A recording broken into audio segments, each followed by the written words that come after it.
അമ്മയുടെ പ്രത്യക്ഷീകരണത്തിൻ്റെ സ്ഥിരസാക്ഷിയായി എന്നെ ഉയർത്തിയതിന് അമ്മയ്ക്കും ഈശോയ്ക്കും പരമപിതാവിനും പരിശുദ്ധാത്മാവിനും നന്ദി പറയുന്നു. എൻ്റെ പേര് ഹരിപ്രിയ. ഞാൻ കോട്ടയത്തു നിന്നാണ് വരുന്നത്.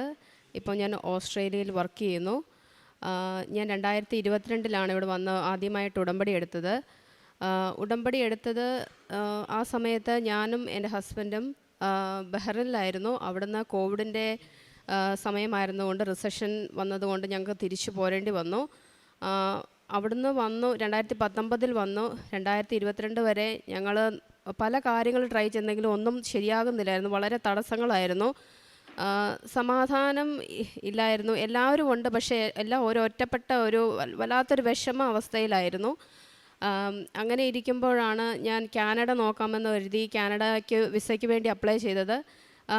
എന്നാൽ കാനഡ അത് ശരിയാകാതെ വരികയായിരുന്നു. അതുകൊണ്ട് ഞാനിവിടെ വന്ന് ഉടമ്പടി എടുത്തു. അവിടെ വന്ന് പ്രാർത്ഥിച്ച് അച്ഛൻ്റെ മെസ്സേജ് എടുത്തു. അപ്പം അച്ഛൻ മെസ്സേജ് പറഞ്ഞു, ആൾത്താരയിൽ കയറിയിട്ട് അച്ഛൻ പറഞ്ഞു 17 ദിവസത്തിനുള്ളിൽ നിനക്ക് എന്തെങ്കിലും ഒരു തീരുമാനമാകുമെന്ന് പറഞ്ഞു.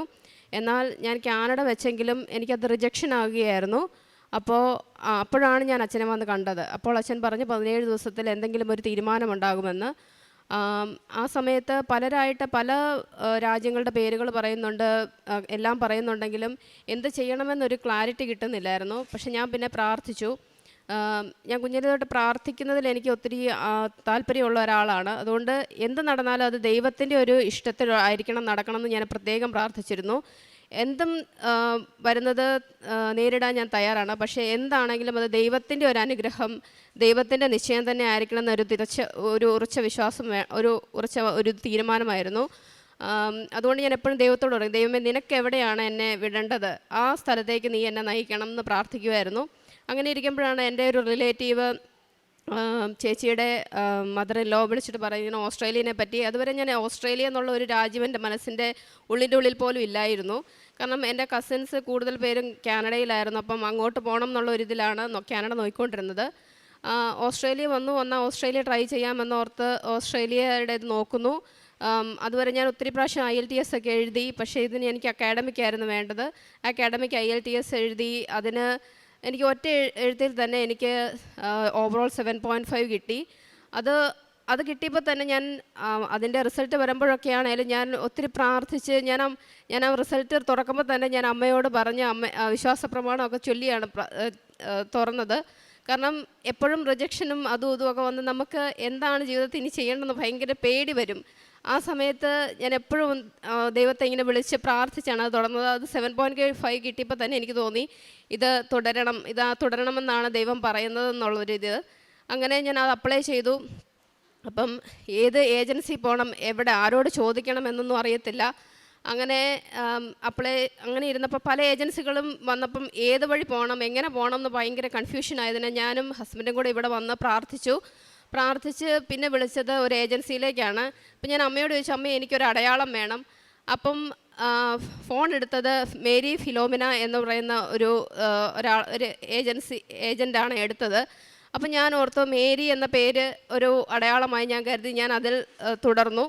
അങ്ങനെ പറഞ്ഞു. അപ്പം ഏജൻസി പറയുന്നുണ്ട് നിങ്ങൾക്ക് ഓൾറെഡി കാനഡ റിജക്ഷൻ വന്നതുകൊണ്ട് ഓസ്ട്രേലിയ റിജക്ഷൻ വരും, അതുകൊണ്ട് ഹസ്ബൻഡിനെ വെക്കാൻ പറ്റില്ല, നിങ്ങൾ ഒരുമിച്ച് പോകുന്നത് ശരിയായിരിക്കത്തില്ല, അത് 100% റിജക്ഷൻ ആയിരിക്കുമെന്ന് പറഞ്ഞു. അപ്പം ആ സമയത്താണ് എൻ്റെ ഫ്രണ്ടിൻ്റെ ഒരു ഫ്രണ്ട് ഓസ്ട്രേലിയയിൽ വർക്ക് ചെയ്യുന്നത്, ആനി ചേച്ചി എന്നാണ് പേര്. അപ്പം ആനി ചേച്ചീനെ പരിചയപ്പെട്ട് വന്നപ്പോഴാണ് ചേച്ചി കൃപാസനത്തിലെ വലിയൊരു അമ്മയുടെ ഭക്തയാണെന്നും അങ്ങനെ ഞങ്ങൾ എപ്പോഴും ഞങ്ങളുടെ അങ്ങോട്ടും ഇങ്ങോട്ടുമൊക്കെ ഒത്തിരി സങ്കടങ്ങൾ പറയാനും വിശ്വാസം കൈമാറാനും ഒക്കെ ഞങ്ങൾ സമയം കണ്ടെത്തുമായിരുന്നു. അങ്ങനെ ചേച്ചി എന്നോട് പറഞ്ഞു, നമ്മൾ ദൈവത്തിലാണ് വിശ്വസിക്കുന്നത്, ദൈവത്തിൽ വിശ്വസിക്കാൻ നേരത്ത് ഏജൻസി പറയുന്നതോ കേൾക്കേണ്ട ആവശ്യമില്ല, നീ ധൈര്യമായിട്ട് അമ്മേനെ വിശ്വസിച്ചുകൊണ്ട് നിങ്ങൾ വെക്കുവാണെങ്കിൽ 2 പേരും കൂടെ ഒരുമിച്ചേ വെക്കാവുള്ളൂ എന്ന് പറഞ്ഞു. അപ്പം അതൊരു ധൈര്യമായിട്ട് ആയിരുന്നു. അപ്പം ഞാൻ ഹസ്ബൻഡിനോട് പറഞ്ഞു, ഏജൻസി എന്ത് വേണമെങ്കിലും പറഞ്ഞോട്ടെ, നമ്മൾ ഏജൻസിയുടെ പേരിലല്ല, നമ്മൾ അമ്മയുടെ പേരിലാണ് വെക്കുന്നത്, അതുകൊണ്ട് ധൈര്യമായിട്ട് വെച്ചോളാൻ പറഞ്ഞു. പറയുമ്പോഴൊക്കെ ധൈര്യമുണ്ടായിരുന്നു, അത് കഴിഞ്ഞപ്പോൾ ടെൻഷനൊക്കെ ഉണ്ടായിരുന്നു. അങ്ങനെ ഇരിക്കാൻ നേരത്ത് ഞങ്ങളിങ്ങനെ മേരി ഫിലോമിനയോട് പറഞ്ഞു ഞങ്ങൾ കൃപാസനത്തിൽ പോകും. അപ്പം മേരി ഇങ്ങോട്ട് പറയുകയാണ്, അയ്യോ ഞാനും കൃപാസനത്തിൻ്റെ വലിയ ഭക്തയാണ്, എന്നാൽ ഇനി തൊട്ട് നിങ്ങളുടെ കാര്യത്തിന് ഞാൻ സ്പെഷ്യലായിട്ടൊരു കൺസിഡറേഷൻ കൊടുക്കും, നിങ്ങളുടെ എല്ലാ കാര്യം ഞാൻ എപ്പോഴും ചെക്ക് ചെയ്യും എന്നൊക്കെ പറഞ്ഞു. അപ്പം ഞങ്ങളുടെ ഭക്തി കണ്ടിട്ട്, ഞാനൊരു അക്രൈസ്തവയാണ്, ഞങ്ങളുടെ ഭക്തി കണ്ടിട്ട് മേരി എപ്പോഴും പറയുമായിരുന്നു, പ്രിയയുടെ ഭക്തി കാണാൻ നേരത്തെ എനിക്കെപ്പോഴും ഒരു പ്രചോദനമാണെന്ന്. അത് ആനി ചേച്ചിയും പറയുമായിരുന്നു. അപ്പോൾ അങ്ങനെ ഞങ്ങളത് വെച്ചു. ഞാൻ അമ്മയോട് പറഞ്ഞു, അമ്മേ എനിക്ക് എന്തെങ്കിലും ഒരു അടയാളം തരണമെന്ന്. അപ്പോൾ ഈ വിസ വരുന്നതിന് തലേ ദിവസം എൻ്റെ അമ്മ പ്രാർത്ഥിച്ചുകൊണ്ട് കിടക്കുമ്പം അമ്മ എന്നോട് പറഞ്ഞു, മോനെ ഞാനിങ്ങനെ കൃപാസനം മാതാവും ഒരു ഓഫീസറും ഇരിക്കുന്നതായിട്ട് സ്വപ്നം കാണുന്നുണ്ട്, എന്നിട്ട് മാതാവ് ഓഫീസറിൻ്റെ പുറകെയിരുന്ന് കൈ ഇങ്ങനെ കാണിക്കുന്നു എന്ന് പറഞ്ഞു. അപ്പം ഞാൻ പറഞ്ഞു, അതൊക്കെ നമ്മൾ എപ്പോഴും പ്രാർത്ഥിക്കുന്നതുകൊണ്ട് തോന്നുന്നതായിരിക്കും അമ്മേ, ഇതുവരെ ഒന്നും വന്നില്ലല്ലോ എന്ന് പറഞ്ഞു. അപ്പം അതൊരു ഫെബ്രുവരി ആയിരുന്നു. ആ ഫെബ്രുവരി സമയത്ത് അമ്മയുടെ അടയാളം ചോദിച്ചത്, ഒരിക്കലും ഞായറാഴ്ച ആർക്കും വിസ വരാറില്ല, എന്നാൽ എനിക്ക് വിസ ഗ്രാൻഡ് ആയത് ഒരു ഞായറാഴ്ചയായിരുന്നു. അത് ഭയങ്കര ഒരു അത്ഭുതമായിരുന്നു. അപ്പം അത്ര അത്ഭുതമായിരുന്നേ പോലും ഇപ്പം ഞാൻ ഓസ്ട്രേലിയയിലാണ്. ഓസ്ട്രേലിയയിൽ ഒരിക്കലും ഞായറാഴ്ച അവർ വീക്കെൻഡ്സ് ഒത്തിരി സീരിയസ് ആയി കാണുന്ന ആൾക്കാരാണ്. അങ്ങനെ വിസ ഗ്രാൻഡ് ചെയ്യാൻ ഒരു ചാൻസുമില്ല. അപ്പോൾ അത് അമ്മയുടെ ഒരു പ്രത്യേക അനുഗ്രഹമായിട്ട് ഞാൻ കരുതുന്നു. പിന്നെ അവിടെ ചെന്നതിന് ശേഷമാണെങ്കിലും നമുക്ക് ഒത്തിരി സ്ട്രഗിളുണ്ട്. പുതിയൊരു രാജ്യമാണ്. അവിടെ ചെന്ന് എനിക്ക് ജോലി കിട്ടാനൊക്കെ ബുദ്ധിമുട്ടുകളുണ്ടായിരുന്നു. പക്ഷേ അപ്പോഴൊക്കെ ഞാൻ എപ്പോഴും അമ്മയോട് എനിക്ക് കുറ്റം പറയാൻ തോന്നിയിട്ടില്ല, അല്ലെങ്കിൽ ഒരു പരിഭവം പറയാൻ തോന്നിയിട്ടില്ല. കാരണം ഒത്തിരി വിഷമിച്ചാണ് ഇവിടുന്ന് പോയത്. അറ്റ്ലീസ്റ്റ് അമ്മ ഒരു സ്ഥലത്തെത്തിച്ചു, ബാക്കി അമ്മ ഈശോയും കൂടെ നോക്കും എന്നുള്ളൊരു വിശ്വാസം ഉണ്ടായിരുന്നു. ഒത്തിരി വിഷമിച്ചിട്ടുണ്ട്, ജീവിതത്തിൽ ഒത്തിരി വിഷമിച്ചിട്ടുണ്ട്. പിന്നെ അവിടെ ചെന്നു എന്ത് വിഷമം വരുമ്പോഴും ഞാൻ എപ്പോഴും ഓർക്കും, ഇവിടം വരെ എത്തിച്ച ദൈവത്തിന് എന്നെ മുന്നോട്ട് നയിക്കാനുള്ളൊരു ശക്തി ദൈവം തരും. ഞാൻ എപ്പോൾ എന്ത് സംഭവിച്ചാലും ഞാൻ പറയും, അമ്മേ എന്തും സംഭവിച്ചോട്ടെ ജീവിതത്തിൽ, പക്ഷേ എപ്പോഴും എന്ത് സഹിക്കാനും എന്ത് നേരിടാനും എൻ്റെ കൂടെ ഉണ്ടാകണം എന്ന് പറയും.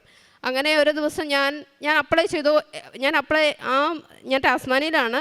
ടാസ്മാനിയയിൽ ഞാൻ അപ്ലൈ ചെയ്യാത്ത ഒരു ഫാർമസി പോലും കാണത്തില്ല. അതുപോലെ എല്ലായിടത്തും അപ്ലൈ ചെയ്തു. പക്ഷേ 9 മാസത്തോളം എനിക്ക് ഒരു ജോലിയും ഉണ്ടായിരുന്നില്ല. ഒരു ദിവസം ഞാൻ ഒത്തിരി വിഷമിച്ച് കരഞ്ഞ് ഞാൻ അമ്മയോട് ചോദിച്ചു, അമ്മ കേൾക്കുന്നുണ്ടോ എന്നെ എന്നിങ്ങനെ ചോദിച്ചു. അപ്പോൾ എനിക്ക് പലപ്പോഴായിട്ട് ദൈവത്തിൻ്റെ ഒരു അനുഭവം കിട്ടിയിരിക്കുന്നത് കാറ്റുമഴയും മഴവില്ലുവഴിയും ഒക്കെയാണ്.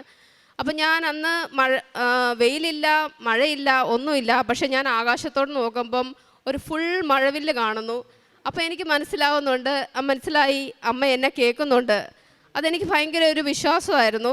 പിന്നെ ഞാൻ അങ്ങനെ അപ്ലൈ ചെയ്തു. അവിടുത്തെ ഒരു ഗവൺമെൻറ് ഹോസ്പിറ്റലിൽ ഇങ്ങനെ അപ്ലൈ ചെയ്തു. കൂടെ ഉണ്ടായിരുന്നവരൊക്കെ അപ്ലൈ ചെയ്തുകൊണ്ട് ഞാനും ജസ്റ്റ് അപ്ലൈ ചെയ്തു. അപ്പോഴും പ്രതീക്ഷയൊന്നുമില്ല.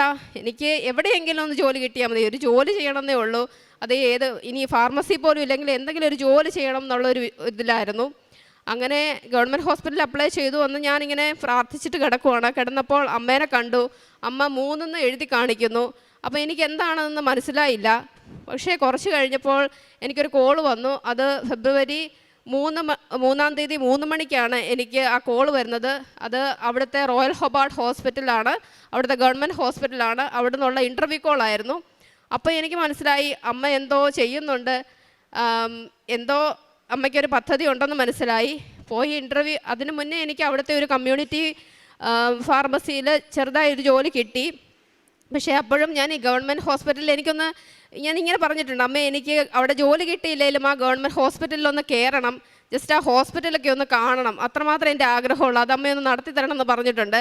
അപ്പം ഞാനോർത്ത് എന്നാൽ ഇൻ്റർവ്യൂവിന് പോകുമ്പം അവിടുത്തെ ആ ഹോസ്പിറ്റലൊക്കെ ഒന്ന് കാണാം എന്നുള്ളൊരു ഇതിൽ മാത്രം പോയി ഇൻ്റർവ്യൂ ചെയ്തു. ഞാൻ അവരോടും പറഞ്ഞു എനിക്കൊന്ന് ജസ്റ്റ് ഇൻ്റർവ്യൂ അറ്റൻഡ് ചെയ്യണമെന്നായിരുന്നു വലിയ ആഗ്രഹം. ഐ എം സോ ഹാപ്പി എന്നൊക്കെ ഞാൻ ഇൻ്റർവ്യൂ ചെയ്യുന്നവരോടും പറഞ്ഞു. അപ്പോഴും ഒരു പ്രതീക്ഷയും ഇല്ല. പക്ഷേ കുറച്ച് ദിവസം കഴിഞ്ഞപ്പോൾ എനിക്ക് പാർട്ട് ടൈമായിട്ട് അവർ കോൺട്രാക്ട് ബേസിസിൽ എനിക്കവിടെ ജോലി കിട്ടി. എനിക്ക് ജോലി കിട്ടിയപ്പം എനിക്ക് ആ സന്തോഷം എനിക്ക് പറഞ്ഞറിയിക്കാൻ പറ്റാത്തതായിരുന്നു. ഞാൻ അമ്മയ്ക്ക് ഒത്തിരി നന്ദി പറഞ്ഞു, അമ്മയ്ക്ക് ഈശോയ്ക്കും. ആദ്യം ഒരു 10 മിനിറ്റ് കരഞ്ഞു. കാരണം കരഞ്ഞിട്ട് ഒന്നും പറയാൻ പറ്റുന്നില്ലായിരുന്നു. കാരണം അത് എത്രമാത്രം മനസ്സിലാവുമെന്നറിയത്തില്ല. നമ്മൾ കുറേ നാൾ 2019 തൊട്ട് ഒരു ജോലി അന്വേഷിക്കുകയാണ്, വേറൊരു രാജ്യത്ത് ചെന്നു, അവിടെ ജോലി അന്വേഷിച്ച് കിട്ടുന്നില്ല. അങ്ങനെ പെട്ടെന്നൊരു ജോലി കിട്ടിക്കഴിഞ്ഞപ്പം എന്ത് ചെയ്യണമെന്നറിയത്തില്ല. ഒരു നമ്മുടെ കഴുത്തിൻ്റെ ഇവിടെ വന്നൊരു വിഷമം നിൽക്കത്തില്ലേ, ആ അവസ്ഥ അങ്ങനത്തെ ഒരു ഇതിലായിരുന്നു. അത് ദൈവത്തോട് ഒത്തിരി പ്രാർത്ഥിച്ചു, ഒത്തിരി സന്തോഷിച്ചു. പിന്നെ അവിടെ ചെന്ന് പിന്നെ അവിടെ വർക്കൊക്കെ ചെയ്തു. അങ്ങനെ ഇരിക്കുമ്പോഴാണ് അവിടെ പിന്നെ അവിടെ പെർമനൻ്റായിട്ട് കിട്ടാൻ, അവിടെ 2 മാസം 3 മാസത്തേനായിരുന്നു എൻ്റെ കോൺട്രാക്റ്റ്. അവിടെ പെർമനൻ്റായി കിട്ടുമെന്ന ഒരു വിശ്വാസം ഒന്നുമില്ലായിരുന്നു. പക്ഷേ പിന്നെ എന്തും ദൈവത്തിൻ്റെ ആഗ്രഹം നടക്കട്ടെ, ദൈവത്തിൻ്റെ ഇഷ്ടമാണല്ലോ എന്നുള്ളൊരിതായിരുന്നു. അങ്ങനെ ഇരിക്കുമ്പോഴാണ് അതുവരെ വന്നിട്ടില്ലാത്ത ഒരു മാസീവ് ഇൻടേക്ക് അവരെടുക്കുന്നത്. ഫാർമസി ടെക്നീഷ്യനായിട്ടാണ് എനിക്ക് ജോലി കിട്ടിയത്. ആ മാസീവ് ഇൻടേക്ക് എടുക്കാൻ നേരത്ത് അവരെന്നോട് പറഞ്ഞു, എന്നോട് ഇപ്പോഴും ഞാൻ ഓർക്കുന്നുണ്ട്, HR പറഞ്ഞു, ഞാനാണ് അവിടെ ലാസ്റ്റ് ജോയിൻ ചെയ്തത്. എനിക്ക് ആ ഇൻ്റർവ്യൂ നടക്കുന്ന സമയത്ത് 2 മാസം മാത്രമേ എനിക്ക് എക്സ്പീരിയൻസ് ഉള്ളായിരുന്നു, അവിടുത്തെ എക്സ്പീരിയൻസ്. അപ്പോൾ എന്നോട് HR മാറ്റ് എന്നാണ് പുള്ളിയുടെ പേര്. പുള്ളി എന്നോട് പറഞ്ഞു, പ്രിയ, ഈ ഇൻ്റർവ്യൂസിൽ ബാക്കിയുള്ള എല്ലാവരും വെച്ച് നോക്കുമ്പം നിനക്കാണ് എക്സ്പീരിയൻസ് കുറവ്, അതുകൊണ്ട് കിട്ടാൻ പ്രയാസമാണ്, വിഷമിക്കൊന്നും ചെയ്യരുത്, അവരങ്ങനെ നമ്മളെ പ്രിപ്പയർ ചെയ്യും. അപ്പം ഞാൻ മനസ്സിലോർത്തു, ഇത്രയും വരെ എത്തിച്ച ദൈവത്തിന് ഇതാണ് ഇങ്ങനെയാണ് തീരുമാനമെങ്കിൽ അത് കുഴപ്പമില്ല, ഞാനത് സ്വീകരിക്കും. അങ്ങനെ അവിടെ ചെന്നു, സെക്കൻഡ് ഇൻ്റർവ്യൂ ചെയ്തു. സെക്കൻഡ് ഇൻ്റർവ്യൂവിൽ ദൈവം അനുഗ്രഹിച്ച് പാസ്സായി. ഇപ്പം ഞാൻ അവിടെ പെർമനൻ്റായിട്ട് ഗവൺമെൻറ് ഹോസ്പിറ്റലിൽ ഫാർമസി ടെക്നീഷ്യനായിട്ട് വർക്ക് ചെയ്യുന്നു. നേർച്ച വസ്തുക്കൾ എല്ലാ സ്ഥലത്തും ഉപയോഗിച്ചത് കൊണ്ട് ഒരു പ്രത്യേക സ്ഥലം എന്നില്ല. ഇൻ്റർവ്യൂവിന് കയറുമ്പോഴും ഈവൻ എവിടെ പോയാലും ഞാൻ നേർച്ച വസ്തുക്കളും ഉപ്പും തൈലവും തേച്ചിട്ടാണ് ഇറങ്ങുന്നത്. അതുകൊണ്ട് ഓരോ വിസ പ്രോസസ്സിങ്ങിൻ്റെ സമയത്താണെങ്കിലും നമ്മൾക്ക് ഫിനാൻഷ്യലി ആവശ്യം വന്ന സമയത്താണെങ്കിലും ഓരോ സമയത്തും ദൈവത്തെ വിളിച്ച് ഉപ്പും തൈലവും തേച്ചിട്ടാണ് ഞാൻ ഓരോ സമയത്തും ഇറങ്ങുന്നതും ഏത് ഇൻ്റർവ്യൂ അറ്റൻഡ് ചെയ്യുന്നതും ഓഫീസിൽ പോകുന്നതും എല്ലാം. ഈവൻ ഞങ്ങളുടെ SOP സബ്മിറ്റ് ചെയ്യുന്ന സമയത്ത് പോലും ഞങ്ങളവിടെ ക്രോസ് വരച്ച് തൈലം കൊണ്ട് ക്രോസ് വരച്ചിട്ടാണ് ഞങ്ങളത് സബ്മിറ്റ് ചെയ്തത്. പിന്നെ എപ്പോഴും വിശ്വാസ പ്രമാണം ചൊല്ലി പ്രാർത്ഥിക്കുമായിരുന്നു ഏത് സമയത്തും. വലിയ കാര്യം തൊടുന്നില്ല, ചെറിയ കാര്യം മുതൽ ഈവൻ ഞാൻ എപ്പോഴും ദൈവത്തോട് പ്രാർത്ഥിച്ച് നടക്കുന്ന ഒരാളാണ്. ഈവൻ ഒരു ഷോപ്പിൽ പോയാലോ ഒരു സാധനം പിക്ക് ചെയ്യണമെങ്കിൽ പോലും ഞാൻ അമ്മയോട് ചോദിക്കും, അമ്മയ്ക്ക് ഇത് ഇഷ്ടപ്പെട്ടോ, അങ്ങനെ ചോദിച്ചെടുക്കുന്ന ഒരാളാണ്. അതുകൊണ്ട് എനിക്ക് പ്രത്യേകമായിട്ട് ഒരു സമയത്ത് ഞാനത് ഇത് ചെയ്തു എന്ന് എനിക്കില്ല. അങ്ങനെ അവിടെ ചെന്നു, അവിടെ പെർമനൻ്റായി ഗവൺമെൻറ് ഹോസ്പിറ്റലിൽ ജോബ് കിട്ടി. അതിനുശേഷം PR വെക്കണം. സാധാരണ നമ്മൾ TR ആണ് അപ്ലൈ ചെയ്യേണ്ടത്. എനിക്ക് TR അപ്ലൈ ചെയ്യേണ്ടത് വന്നില്ല. അതിന് മുന്നേ തന്നെ എനിക്ക് PR ലഭിച്ചു. അത് ഒരു തിങ്കളാഴ്ച ഞാൻ അപ്ലൈ ചെയ്യാനായിട്ടിരിക്കുമായിരുന്നു TR. പക്ഷേ ആ വെള്ളിയാഴ്ച എനിക്ക് നോട്ടിഫിക്കേഷൻ വരുന്നു, എനിക്ക് നോമിനേഷൻ കിട്ടിയെന്ന്. ആ സ്റ്റേറ്റിൻ്റെ നോമിനേഷൻ കിട്ടി. ആ സ്റ്റേറ്റിൻ്റെ നോമിനേഷൻ കിട്ടിക്കഴിഞ്ഞാൽ നമുക്ക് ഡയറക്റ്റ് PR-ലേക്ക് PR ലഭിക്കും.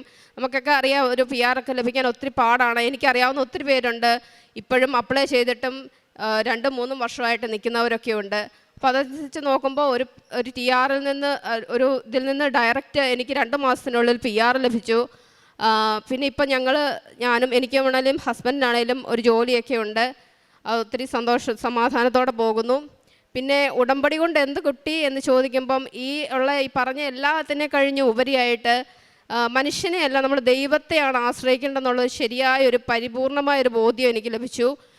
കാരണം മനുഷ്യർക്ക് അച്ഛൻ പറയുന്ന പോലെ 70 വയസ്സ് വരെയോ നമുക്ക് അവരെ ഡിപ്പെൻഡ് ചെയ്യാൻ പറ്റത്തുള്ളൂ. ആരൊക്കെ ഉണ്ടെങ്കിലും, നമുക്ക് അച്ഛനുണ്ട്, അമ്മയുണ്ട്, എല്ലാവരും അവരാരും എന്നെ സപ്പോർട്ട് ചെയ്തില്ലെന്നാണ് പറയുന്നത്. ആരും നമ്മുടെ കൂടെ ഉണ്ടെങ്കിലും, എത്ര അധികാരികളുണ്ടെങ്കിലും, നമ്മുടെ അടുത്ത് ആരൊക്കെ ഉണ്ടെന്ന് പറഞ്ഞാലും നമുക്ക് ദൈവമായിട്ട് ശക്തമായിട്ടൊരു ബന്ധം ഉണ്ടെങ്കിൽ നമുക്ക് എന്ത് ചെയ്യുമ്പോഴും ആരും വേണമെന്നില്ല, എനിക്ക് ദൈവം മതി എന്നുള്ളൊരു ഉറച്ചമായ ഒരു വിശ്വാസം നമുക്ക് അത് ദൈവം തന്നുകൊണ്ടിരിക്കും. ഇപ്പം തന്നെ എനിക്ക് ഇവിടെ കയറി ഈ സാക്ഷ്യം പറയാൻ എനിക്ക് ഭയങ്കര ഒരു പേടി പോലെയായിരുന്നു. പക്ഷെ ഞാൻ ഉടമ്പടി പുതുക്കുന്ന ക്ലാസ്സിലിരുന്നപ്പം എന്നോട് ആരോ പറയുന്നത്, ഒന്നിനു വേണ്ടി നീ പ്രിപ്പയർ ചെയ്യേണ്ട കാര്യമില്ല, എന്താണോ നീ പറയേണ്ടത് അത് പരിശുദ്ധാത്മാവ് നിന്നെക്കൊണ്ട് പറയിച്ചോളും എന്നൊരു അങ്ങനത്തെ ഒരു പ്രേരണ. ഞാൻ ഒത്തിരി ബൈബിളുകൾ വായിച്ചിട്ടില്ലെങ്കിൽ പോലും അങ്ങനെയുള്ള വചനങ്ങൾ പല സമയത്തായിട്ട് ചിലപ്പോൾ വചനമായിട്ടായിരിക്കും ഇതിൽ പറഞ്ഞു തരുന്നത്. പക്ഷേ പിന്നീട് ആ വചനം കേൾക്കുമ്പോഴാണ് ആലോചിക്കുന്നത്, ഇത് ഓൾറെഡി എന്നോട് ഇങ്ങനെ പരിശുദ്ധാത്മാവ് സംസാരിച്ചിട്ടുള്ളതാണല്ലോ എന്ന് തോന്നുന്നത്. അതുകൊണ്ട് ദൈവം തന്ന എല്ലാ അനുഗ്രഹങ്ങൾക്കും നന്ദി പറയുന്നു. പിന്നെ പ്രേക്ഷിത പ്രവർത്തനമായിട്ട് എൻ്റെ വീട് കോട്ടയത്തിനടുത്താണ്. അപ്പോൾ അവിടെ പോയി കോട്ടയം മെഡിക്കൽ കോളേജിൽ പോയി രോഗികളെ സന്ദർശിക്കുമായിരുന്നു. ഓസ്ട്രേലിയയിൽ പോയതിന് പിന്നെ ലിമിറ്റഡ് ആണ്, എന്നാൽ പോലും ഇവിടെ വരുമ്പോൾ രോഗികളെ സന്ദർശിക്കും. പിന്നെ അവിടെ പുറത്ത് കിടക്കുന്നവർക്ക് പുതപ്പ് വാങ്ങിച്ചു കൊടുക്കും. പിന്നെ അവിടെയാണെങ്കിലും ഫ്രണ്ട്സൊക്കെ ഉള്ളപ്പം അവരുടെ സങ്കടങ്ങൾ കേൾക്കുക, അവരെ വിശ്വാസത്തിലേക്ക് നയിക്കാനായിട്ട് അവരെ ശക്തിപ്പെടുത്തുക, അങ്ങനെ സപ്പോർട്ട് ചെയ്യുക, അങ്ങനെയുള്ള കാര്യങ്ങൾ ചെയ്യാറുണ്ട്. പിന്നെ ഹസ്ബൻഡാണെങ്കിലും അവിടെ ഈ തെരുവിലൊക്കെ കുറച്ച് പേര് കാണും, അവർക്ക് ഫുഡ് വാങ്ങിച്ചു കൊടുക്കുക, അങ്ങനെയുള്ള കാര്യങ്ങളൊക്കെ ചെയ്യാറുണ്ട്. ഈശോയ്ക്കും അമ്മയ്ക്കും തിരുക്കുർബാനും 1000 നന്ദി പറയുന്നു. വിശുദ്ധ പൗലോസ്ലീഹ റോമാക്കാർക്ക് എഴുതിയ ലേഖനം 8-ാം അധ്യായം 28-ാം തിരുവചനം. ദൈവത്തെ സ്നേഹിക്കുന്നവർക്ക്, അവിടുത്തെ പദ്ധതി അനുസരിച്ച് വിളിക്കപ്പെട്ടവർക്ക് അവിടുന്ന് സകലവും നന്മയ്ക്കായി പരിണമിപ്പിക്കുന്നുവെന്ന് നമുക്കറിയാമല്ലോ. ഹരിപ്രിയ എന്ന ഈ മകളുടെ പ്രത്യക്ഷീകരണ സാക്ഷ്യത്തിൽ നമുക്ക് മനസ്സിലാകുന്നത്, പരിശുദ്ധ അമ്മ ഈ ഉടമ്പടി ജീവിതത്തിലൂടെ ഹരിപ്രിയയ്ക്ക് ഉടമ്പടിയുടെ എല്ലാ കണ്ടൻറ്റും ഈ മകൾക്ക് തികച്ചും നൽകിയിട്ടുള്ള ഒരു സാക്ഷ്യമാണിത്. മകൾ പറയുകയായിരുന്നു, 2 മാസത്തെ ഒരു എക്സ്പീരിയൻസ് പോലും ഇല്ലാത്ത ഒരു വ്യക്തിക്കാണ് ഓസ്ട്രേലിയയിൽ ഗവൺമെൻറ് ഹോസ്പിറ്റലിൽ ഫാർമസിസ്റ്റ് ടെക്നീഷ്യനായിട്ട് ജോലി ലഭിച്ചിരിക്കുന്നത്. അത് ഒരു പോസിബിളായിട്ടുള്ള കാര്യമല്ല. അതും വളരെ സമയച്ചുരുക്കത്തിലാണ് ഈ മകൾ ആഗ്രഹിച്ച സമയത്ത് തന്നെ വെറുതെ ഒരു ഹോസ്പിറ്റൽ ചെന്ന് കാണാം, എങ്ങനെയുണ്ട് ഗവൺമെൻറ് ഹോസ്പിറ്റൽ, ആ ഒരു ചെന്ന് കാണൽ തന്നെ ഈ മകൾക്ക് വളരെ പെട്ടെന്ന് സമയത്തിൻ്റെ മേൽ അധികാരമുള്ള അമ്മ നൽകിയതാണ്. അതുപോലെ തന്നെ പരിശുദ്ധ അമ്മയോട് വളരെ ഭംഗിയായി കമ്മ്യൂണിക്കേറ്റ് ചെയ്യാനുള്ള ഒരു വലിയ കൃപ, പരിശുദ്ധ അമ്മയുടെ സാമീപ്യം മഴവില്ലിലൂടെയും സ്വപ്നത്തിലൂടെയും വ്യക്തികളിലൂടെയും അക്കങ്ങളിലൂടെയും എല്ലാം പരിശുദ്ധ അമ്മയുടെ സാമീപ്യം എപ്പോഴും നൽകിയതായും, അങ്ങനെ ജീവിതഭാരം ലഘൂകരിച്ച് വളരെ സന്തോഷമായ കൊച്ചു കാര്യങ്ങളിൽ പോലും പരിശുദ്ധ അമ്മയോട് തീരുമാനം ചോദിക്കുന്ന, ഈ ഷോപ്പിൽ നിന്ന് ഈ വസ്തു ഞാൻ എടുക്കണോ എന്നുള്ള ഒരു ചെറിയ കാര്യങ്ങൾക്ക് പോലും, ഇനി എനിക്കൊരു 70 വയസ്സിലോ 80 വയസ്സിലോ എൻ്റെ കൂടെ ആരുമില്ലെങ്കിലും എന്നെ വഴി നടത്തുന്ന ദൈവം എൻ്റെ കൂടെയുണ്ട് എന്നുള്ള ഒരു വലിയ ആഴമേറിയ പ്രൊഫൗണ്ട് വിശ്വസ്തതയുടെയും വിശ്വാസത്തിൻ്റെയും ഒരു ഏറ്റുപറച്ചിലാണ് ഹരിപ്രിയ ഇവിടെ നടത്തിയത്.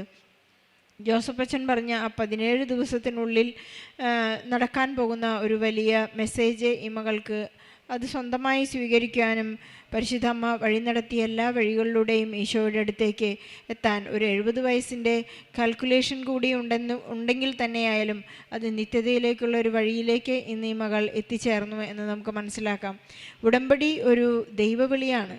അതുകൊണ്ടാണ് മരണം വരെ ഞങ്ങൾ ഉടമ്പടിയിലായിരിക്കുമെന്ന് പല മക്കളും ഏറ്റുപറയുന്നത്. ഉടമ്പടിയിലെ ദൈവിക കാര്യങ്ങൾ ഒരു ഇൻവെസ്റ്റ്മെൻറ്റ് ആവശ്യമുള്ള കാര്യങ്ങളാണ്. ഇന്ന് ഹരിപ്രിയ തനിക്ക് പോസിബിളായിട്ടുള്ള എല്ലാ കാര്യങ്ങളും ഈശോയ്ക്ക് കൊടുക്കുന്നത് കൊണ്ട് പരിശുദ്ധ അമ്മ വളരെ സ്വിച്ചിട്ട പോലെ ഈ മകളുടെ എല്ലാ കാര്യങ്ങളിലും ഇടപെടും എന്ന് നമുക്കറിയാം.